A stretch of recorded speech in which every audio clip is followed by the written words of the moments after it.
Lisa McInerney calls Cork her second home, and her latest book, The Rules of Revelation, is about homecoming, about reunions and reckonings.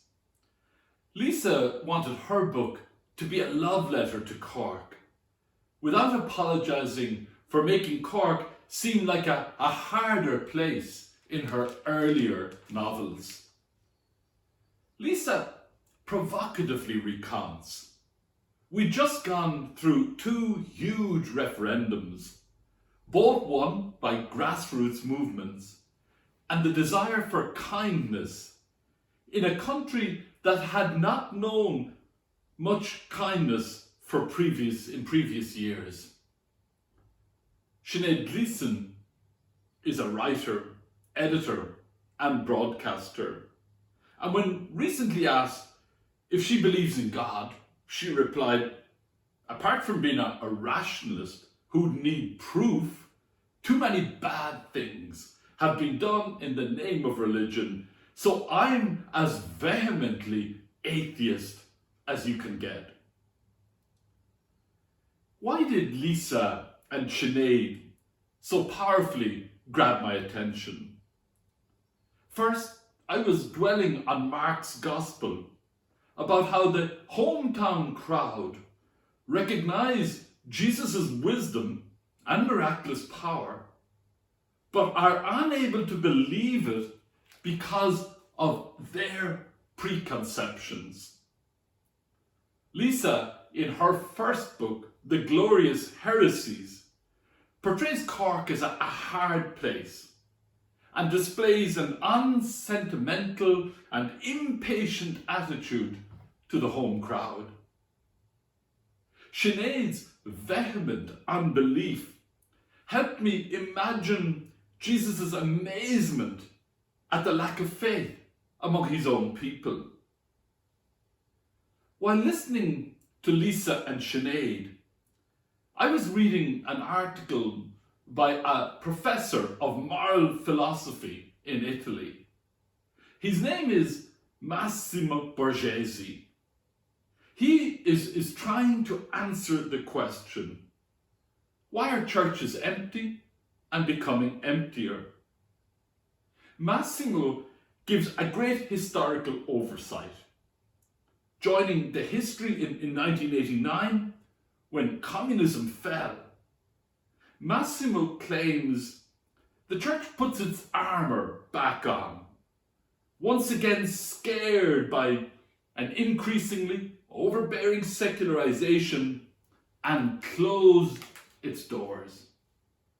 Evangelization and human development, the two pillars of Paul VI's dream, were forgotten. Instead of evangelization, we have culture wars centered on the fight against abortion, euthanasia, and gay marriage. In the place of human development, there was a total acquiescence to the capitalist model and a profound vacuum in the social teaching of the church. Remember Lisa's comments about the absence of kindness in Ireland.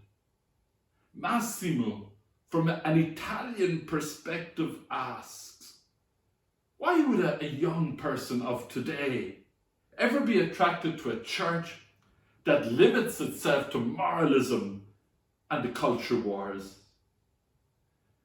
Massimo then quotes words spoken by Pope Francis in 2018.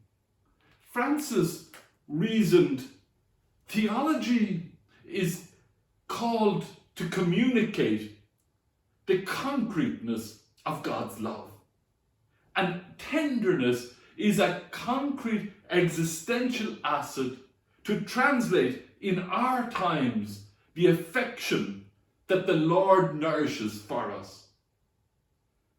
Francis ventures further, arguing, today, in fact, there is less focus on the concept or practice and more on feeling than in the past. We may like it or not, but it is a fact. We start from what we feel. Theology can certainly not be reduced to sentiment, but neither can it ignore that in many parts of the world, the approach to vital issues no longer begins with the ultimate questions or social demands, but with what the person feels emotionally. Pope Francis understands that people today, in all our fragility, are particularly receptive to the emotional dimension. In a world without bounds, in a world without bonds, in a fluid society, the meaning of life is not found at the conclusion of a process of logical reasoning as much as in the outcome of the discovery of feeling loved, being loved. Massimo goes a step further and argues that the problem in the ordinary church is our great lack of pastors, of people who love Christ. When the pastor is a person of God who becomes all to all, is where the church returns miraculously full.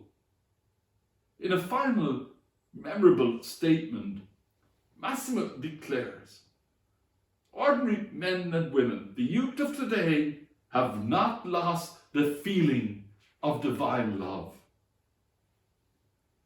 I finish with an actress, Aoife Duffin from Castle Gregory in Kerry, who when asked, do you believe in God? Aoife replied, nearly. Then asked, what's the best piece of advice you've ever been given? Aoife quoted the poet Rumi. Your task is not to seek for love, but merely to seek and find all the barriers within yourself that you have built against it. Doubt is not the absence of faith. Doubt is the questioning of faith. Unbelief is the determined refusal to believe. Unbelievers sometimes will look for the simplest fact to justify their unbelief. He is just a carpenter and nothing more. Amen.